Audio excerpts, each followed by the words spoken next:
सभी भाइयों बहनों के आपके अपने चैनल वाईसीटी बुक्स में एक बार फिर से स्वागत है। प्लीज़ जो लोग अभी तक हमारे चैनल को सब्सक्राइब नहीं किए होंगे जरूर सब्सक्राइब कर लेंगे। उसके बगल में बेल आइकन है उसे भी दबा देंगे जिससे कि नोटिफिकेशन आप लोगों के पास पहुंच जाया करेगी। देखिए मैं बता दूं कि आप लोगों के लिए डेली करंट अफेयर्स की वीडियोस प्रोवाइड की जाती है। उसी कड़ी में आज 21 जून के जितने भी करंट के क्वेश्चन थे सारे क्वेश्चन को इसके अंतर्गत कवर किए गए हैं। अगर आप इसकी PDF डाउनलोड करना चाहते हैं तो आप हमारे टेलीग्राम ग्रुप से जुड़कर आसानी से इसकी PDF भी प्राप्त कर सकते हैं। तो चलिए देर ना करते हैं हम लोग आज का सेशन स्टार्ट करते हैं। पहला क्वेश्चन क्या दिया हुआ है कि हाल ही में किसे 75वीं संयुक्त राष्ट्र महासभा का अध्यक्ष चुना गया है। बहुत इंपॉर्टेंट क्वेश्चन है क्योंकि इस तरह से क्वेश्चन आप लोगों के या ना कि करंट अफेयर्स में बल्कि आप लोगों के जीके जीएस के रूप में भी भविष्य में पूछे आ सकते हैं। ठीक है, तो क्या दिया हुआ है कि हाल ही में किसे 75वीं संयुक्त राष्ट्र महासभा का अध्यक्ष के रूप में चुना गया है। तो इसका राइट आंसर क्या हो जाएगा? इसका राइट आंसर हो जाएगा अभी वोल्कन वोज्गिर को। किसको? वोल्कन वोज्गिर को अभी हाल ही में 75वीं संयुक्त राष्ट्र महासभा का अध्यक्ष के रूप में चुना गया है। अच्छा बात कर लें हम इसके किसके चुना गया, तो संयुक्त राष्ट्र महासभा का चुना गया। तो यूनाइटेड नेशन की बात कर रहा है। यूनाइटेड नेशन की स्थापना कब हुई थी? 24 अक्टूबर को। 24 अक्टूबर सन 1945 को हुआ था। ठीक है, इंपॉर्टेंट फैक्ट है, ध्यान दीजिएगा। ये बार पूछा जाता है कि यूनाइटेड नेशन की स्थापना कब हुई थी? 24 अक्टूबर 1945 को हुई थी। इसका हेडक्वार्टर कहाँ पे है? तो इसका हेडक्वार्टर कहाँ पे है? न्यूयॉर्क में इसका हेडक्वार्टर है। ठीक है, अच्छा इंपॉर्टेंट फैक्ट ये भी एक बन जाता है, इसमें कितने सदस्य देश हैं? तो 193 सदस्य देश हैं। ठीक है, याद रख लीजिएगा इस। चलते हैं हम लोग अगले नंबर क्वेश्चन की तरफ। अगला नंबर क्वेश्चन क्या दिया हुआ है कि हाल ही में किस राज्य या केंद्र शासित प्रदेश ने कृषि उत्पाद विभाग का नाम बदला है? पूछा जा रहा है कि कौन सा ऐसा राज्य या केंद्र शासित प्रदेश है जिसके द्वारा कृषि उत्पाद विभाग का नाम बदल दिया गया है? उत्तर प्रदेश, जम्मू एंड कश्मीर, महाराष्ट्र और तमिलनाडु। तो इसका राइट आंसर क्या हो जाएगा? इसका राइट आंसर हो जाएगा जम्मू एंड कश्मीर। अभी जम्मू एंड कश्मीर के द्वारा क्या किया गया है, अभी जो कृषि उत्पाद विभाग था इसका नाम बदलकर क्या कर दिया गया है? कृषि उत्पाद एवं किसान कल्याण विभाग। ध्यान दीजिएगा क्या नाम रख दिया गया है कृषि उत्पाद के कृषि विभाग की जगह पे? तो कृषि उत्पाद एवं किसान कल्याण विभाग इसका नाम रख दिया गया। जम्मू कश्मीर की बात कर ले तो फिलहाल में आप लोगों को पता होगा कि ये क्या हुआ, 370 अनुच्छेद हटा है, उसके बाद से यूनियन टेरेटरी के रूप में इसे घोषित कर दिया गया है। और फिलहाल में इसके अभी उपराज्यपाल के तौर पर कौन बने हुए हैं? तो गिरीश चंद्र मुर्मू। कौन बने हुए हैं? गिरीश चंद्र मुर्मू बने हुए हैं। अच्छा बात कर लें हम इसके अलावा भी कुछ ऑप्शन दिए हुए हैं, महाराष्ट्र दिए हुए हैं। जब नाम बदलने की बात है ये तो याद रख लीजिएगा, अभी महाराष्ट्र में भी कुछ दिन पहले ही पर्यावरण मंत्रालय, क्या पर्यावरण मंत्रालय का नाम बदलकर पर्यावरण व जलवायु परिवर्तन रख दिया गया था। इंपॉर्टेंट फैक्ट है, ध्यान दीजिएगा, पर्यावरण मंत्रालय का नाम बदलकर पर्यावरण व जलवायु परिवर्तन रख दिया गया। अच्छा बात कर ले रहे हैं उसके अलावा एक ऑप्शन और भी दिया हुआ है, तमिलनाडु। ये इंपॉर्टेंट आप लोगों के लिए बहुत ज़्यादा बन सकता है, इसलिए कि तमिलनाडु में लगभग 1018 ऐसे जगह हैं, 18 इसके अंदर नगर ग्राम अभी इंपॉर्टेंट जगह स्टेशन वगैरह चाहे शहर भी, मतलब ऐसे ऐसे जगह हैं जिनको नाम बदला गया। 1018 ऐसे जगह हैं तो तमिलनाडु के अंदर ये चेंज किए गए हैं। और ये बहुत बड़ी आप लोगों के लिए क्वेश्चन पेपर में साबित हो सकती है, क्योंकि ये देखिए इंपॉर्टेंट इसलिए है कि क्योंकि ये अंग्रेजों के ज़माने में रखी गई कुछ नाम सी यहाँ पर थे। ठीक है, और उन्हीं नामों को चेंज किया गया जिसमें अंग्रेजों की बात मतलब अंग्रेजों के द्वारा रखा गया था। ठीक है, उसे ही चेंज कर दिया गया और पूरी तरह से तमिल भाषा में उसका नाम रखा गया है। ठीक है, चलते हैं हम लोग अगले नंबर क्वेश्चन की तरफ। अगले नंबर क्वेश्चन देखते हैं क्या दिया हुआ है कि हाल ही में किसके द्वारा सरल नामक अफोर्डेबल हाउसिंग लोन योजना शुरू किया गया है? पूछा जा रहा है कि सरल नामक अफोर्डेबल हाउसिंग लोन योजना किसके द्वारा शुरू किया गया है? एयरटेल पेमेंट बैंक के द्वारा, पेटीएम बैंक के द्वारा, आईसीआईसीआई फाइनेंस बैंक के द्वारा, इनमें से कोई नहीं। तो इसका राइट आंसर क्या हो जाएगा? आईसीआईसीआई बैंक के द्वारा भी क्या किया? आईसीआई फाइनेंस बैंक, याद रख लीजिएगा, इसी के द्वारा भी सरल नामक पूछा सकता है किस नामक एक, चाहे ये भी पूछा सकता है कौन सा अफोर्डेबल हाउसिंग योजना शुरू करने वाला अभी बैंक बना है? तो आईसीआईसीआई फाइनेंस बैंक। और क्या नाम दिया गया है? तो याद रख लीजिएगा ये भी सरल नाम दिया गया है। ठीक है, अच्छा हम लोगों ने कुछ दिन पहले भी पढ़ा था कि भी आईसीआईसीआई फाइनेंस बैंक के द्वारा क्या किया गया था, एक वाइस इंटीग्रेटिव अभी योजना शुरू की गई थी। इसमें अभी वाइस इंट्रोगेटिव, जिससे कि आप लोग जैसे जाते हैं बैंकों में और वहाँ पे किसी प्रकार की आप लोगों को सुनवाई करनी होती है, किसी प्रकार की चीज़ों को पूछना होता है, तो वहाँ पे जाकर आप कर्मचारियों वगैरह से, क्लर्क वगैरह से पूछते हैं। लेकिन ये जो वाइस इंट्रोगेटिव स्टार्ट हुआ है इसके अंतर्गत जाकर आप वहाँ से आसानी से वहाँ पर पूछ सकते हैं किसी भी क्वेश्चन को और आसानी से आप लोगों को उसके अंदर से मशीन जो होगी बता देगी। ठीक है, इंपॉर्टेंट फैक्ट है, ध्यान दीजिएगा। बात कर ले कि इसका हेडक्वार्टर कहाँ पे? तो मुंबई में है और अनूप बगानी जो फिलहाल में है इसके हेड के रूप में बने हुए हैं। अच्छा हम लोगों ने एयरटेल पेमेंट बैंक के बारे में भी कुछ दिन पढ़ा था। क्या पढ़ा था कुछ दिन पहले है? तो ये सुरक्षा सैलरी अकाउंट से शुरू करने वाला ये बना था। अच्छा, ये जो सरल नामक अफोर्डेबल हाउसिंग लोन योजना शुरू की है किसके लिए शुरू किया गया है?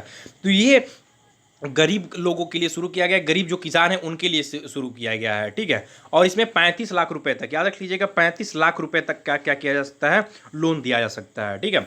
चलते हैं अगले नंबर क्वेश्चन की तरफ। अगला नंबर क्वेश्चन दिया हुआ है कि हाल ही में किसके द्वारा यह कहा गया कि वह प्रतिदिन 25,000 मास्क को तैयार करेगा। बहुत इंपॉर्टेंट क्वेश्चन है।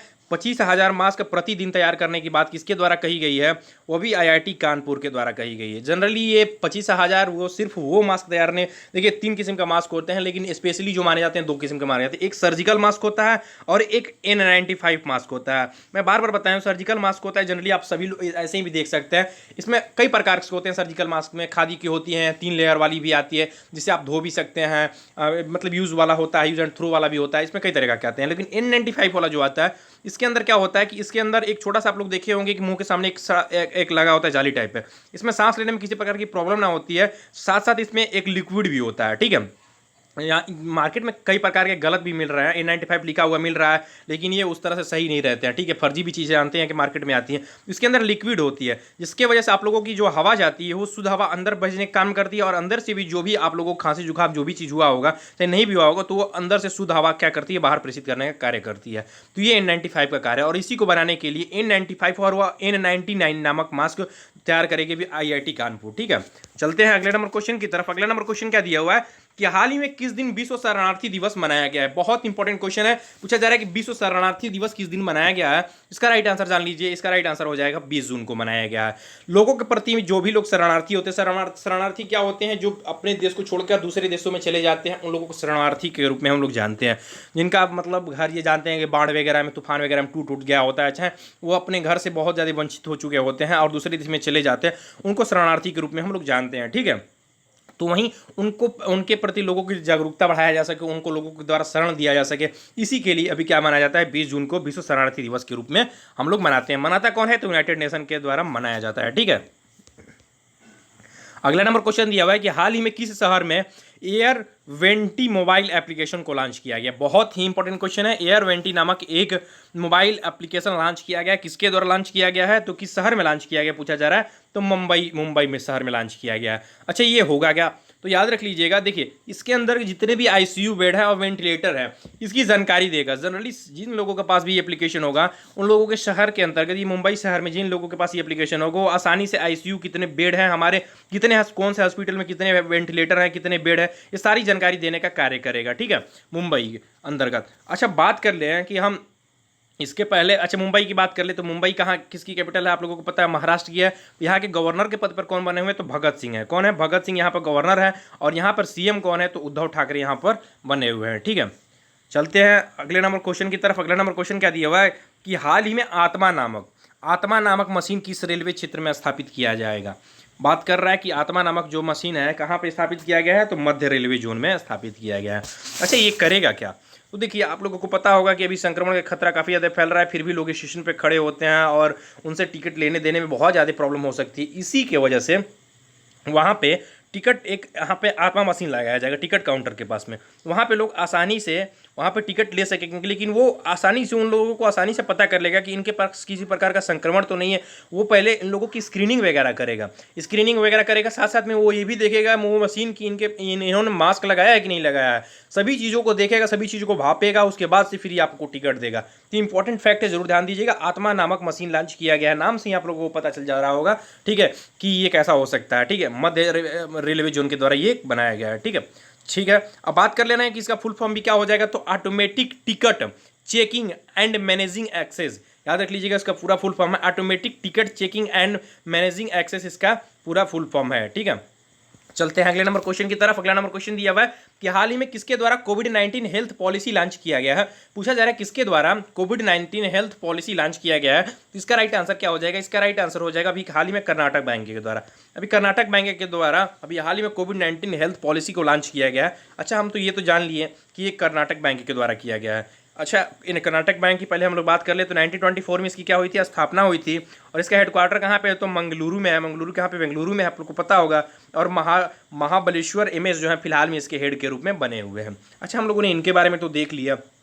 एक पॉइंट और भी बन जाता है कि अभी जो मैंने ऑप्शन दिया हुआ है बैंक ऑफ बड़ौदा, अभी बैंक ऑफ बड़ौदा के द्वारा भी पूरी तरह से जो भी लोग लोन लेने के लिए आते हैं वो पूरी तरह से डिजिटल करने वाला पहला बैंक बन गया है। क्वेश्चन नंबर 9 क्या दिया हुआ है कि हाल ही में किसके द्वारा कोविड-19 के लिए भारत की पहली मोबाइल लैब, याद रख लीजिएगा, थोड़ा सा यहाँ पे मिसप्रिंट हो गया है दोस्तों, उसके लिए सॉरी, मोबाइल लैब लॉन्च किया गया है। तो इसका राइट आंसर क्या हो जाएगा? डॉक्टर हर्षवर्धन के द्वारा। किसके द्वारा? डॉक्टर हर्षवर्धन के द्वारा पहली मोबाइल लैब लॉन्च किया गया। अच्छा, ये मोबाइल लैब कहने का मतलब क्या है? मोबाइल लैब क्या होता है? कुछ ऐसा कुछ नहीं होता है ऐसा। यस, मोबाइल में हम लोग को पता होगा कि आसानी से किसी भी चीज़ के लिए क्या करते हैं, वो हम लोग ले जा सकते हैं, पोर्टेबल होता है, कहीं भी जा सकते हैं, कहीं भी लेकर आ सकते हैं। लेकिन कहने का मतलब है कि हम लोग इसको ले जा सकते हैं, आ सकते हैं, लेकिन ये बनाया क्यों गया है? तो इसके अंतर्गत आई लैब, याद रख लीजिएगा, आई लैब नामक एक वाहन चलेगी जिसके अंतर्गत विभिन्न शहरों में चलाया जाएगा। और इसके साथ साथ ये भी बताया गया है कि जो भी लोग संक्रमण है या जो लोगों के पास भी खतरा महसूस हो रहा है, उन लोगों के पास आसानी से ये लैब जाएगा और आसानी से उन लोगों की टेस्टिंग भी आसानी से कर सकेगा और आसानी से उनकी रिपोर्ट वगैरह भी दे सकेगा। ठीक है, तो इसी के लिए किया गया है। और बात कर ले डॉक्टर हर्षवर्धन की, तो इनके बारे में आप लोगों को पता होगा कि ये हमारे स्वास्थ्य मंत्री हैं फिलहाल में, और इन्हीं को अभी WHO के कार्यकारी परिषद के रूप में इनको चुना गया था। ठीक है, इंपॉर्टेंट फैक्ट है, जरूर ध्यान दीजिएगा। चलते हैं अगले नंबर क्वेश्चन की तरफ। अगला नंबर क्वेश्चन दिया हुआ है कि हाल ही में कि देश की पहली कौन सी ऐसी कंपनी जो है जो 150 बिलियन डॉलर वाली कंपनी बन गई है। पूछा जा रहा है कि कौन सी ऐसी कंपनी है जो 150 बिलियन डॉलर वाली कंपनी बनी है। तो इसका राइट आंसर क्या हो जाएगा? आप लोगों को पता होगा, 1&1 कंपनी हो सकती है। कौन हो सकती है? रिलायंस इंडस्ट्री हो सकती है। ठीक है, रिलायंस इंडस्ट्री पता ही है कि अंबानी की है। और बात कर लें कि फिलहाल में इसके द्वारा क्या किया गया है, अपनी करीब करीब 11 कंपनियों के साथ अपने शेयर को बेचा गया है। करीब करीब ये अपने अभी करीब करीब ये 35 से लगभग 35-30% की अपनी शेयर बेच चुका है। और ये भी एक सूचना आई है कि अभी इतने कंपनियों के साथ बेचने के बाद से इसकी जो कर्ज की जो पूर्ति है ये हो चुकी है, ये माना जा रहा है। ठीक है, करीब करीब ये लगभग 1.25 हज़ार करोड़ रुपए में अपनी संपत्ति को बेचा है। ठीक है, इंपॉर्टेंट फैक्ट है, इसे जरूर ध्यान दीजिएगा। चलते हैं, कुछ इंपॉर्टेंट फैक्ट हम लोग देख लेते हैं। क्या दिया हुआ है कि भारत संयुक्त राष्ट्र सुरक्षा परिषद में 2 साल तक के लिए अस्थायी सदस्य चुना गया है। अभी हम लोगों ने पीछे पढ़ा था, क्या पढ़ा था कि संयुक्त राष्ट्र के फिलहाल में अभी हेड के रूप में किसे चुना गया है, ये लोग हम लोगों ने देखा। अब यहाँ पे पूछा जा रहा है, क्या दिया जा रहा है कि भारत संयुक्त राष्ट्र सुरक्षा परिषद में कितने साल के लिए अस्थायी सदस्य चुना गया है? तो 2 साल के लिए चुना गया है। और इसमें पता है कि आप लोगों ने, मैंने बताया कि 193 देशों की जो होती है, इसमें अभी इन्हीं में 184 देशों के द्वारा समर्थन किया गया है कि भारत क्या करेगा, 2 साल तक के लिए अस्थायी सदस्य रह सकता है। ठीक है, इंपॉर्टेंट फैक्ट है, जरूर ध्यान दीजिएगा। चलते हैं, अगला नंबर पर नोट देख ले रहे हैं। हाल ही में 19 जून को विश्व स्किल सेल दिवस के रूप में मनाया गया है। सिकल देश, स्किल नहीं दिया हुआ है, सिकल दिया हुआ है, ध्यान दीजिएगा, विश्व सिकल सेल दिवस के रूप में मनाया गया। अच्छा, ये होता क्या है? तो याद रख लीजिएगा कि विश्व सिकल सेल दिवस ये होता है कि जैसे आप लोगों को पता होगा कि हमारा जो RBC होता है, अर्थात रेड ब्लड कॉर्पसल्स जो होता है, वो क्या होता है, वो गोल होता है। ठीक है, लेकिन ये जो गोल होता है, ये जब ये हमको बीमारी होती है तो इसमें ये अपना जो मतलब स्ट्रक्चर होता है वो अपना चेंज कर देता है। ठीक है, वो किसी भी आकार का बन जाता है। इसी की वजह से इसमें जो इसकी जो डेज होती है, जिसकी जो कैपेसिटी होती है, आप लोगों को पता है 120 डेज के अप्रॉक्स होती है, तो वो खत्म हो जाता है और ये 10, 15, 20, 25 दिन में ही क्या कर जाता है, मर जाता है आसानी से। इसी को अभी सही करने के लिए, इसी के प्रति लोगों के प्रति जागरूकता फैलाने के लिए विश्व सिकल सेल दिवस के रूप में मनाया जाता है। ठीक है, चलते हैं अगले नंबर पॉइंट पे कि हाल ही में जम्मू एंड कश्मीर के 3 ग्राम पंचायतों को सामाजिक क्षेत्र की विशिष्ट योगदान देने के लिए दीनदयाल उपाध्याय सशक्तिकरण पुरस्कार से सम्मानित किया गया है। सशक्ति की थोड़ी स्पेलिंग गलत है, आप लोग ध्यान दे दीजिएगा। जम्मू एंड कश्मीर के ग्राम पंचायतों के सामाजिक क्षेत्र के लिए अभी दीनदयाल उपाध्याय सशक्तिकरण पुरस्कार से सम्मानित किया गया है, ये भी इंपॉर्टेंट फैक्ट है। अच्छा देखिए, इसकी आंसर की भी प्रोवाइड की हुई है। अगर आप इसकी PDF डाउनलोड करना चाहते हैं तो आप हमारे टेलीग्राम ग्रुप YCT पब्लिकेशन पर जुड़कर आसानी से इसकी PDF भी प्राप्त कर सकते हैं। तो मैक्सिमम लोग चैनल से जुड़िए, चैनल को सब्सक्राइब कीजिए और वीडियो अच्छा लगे तो लाइक जरूर कीजिएगा। थैंक यू दोस्तों, थैंक यू।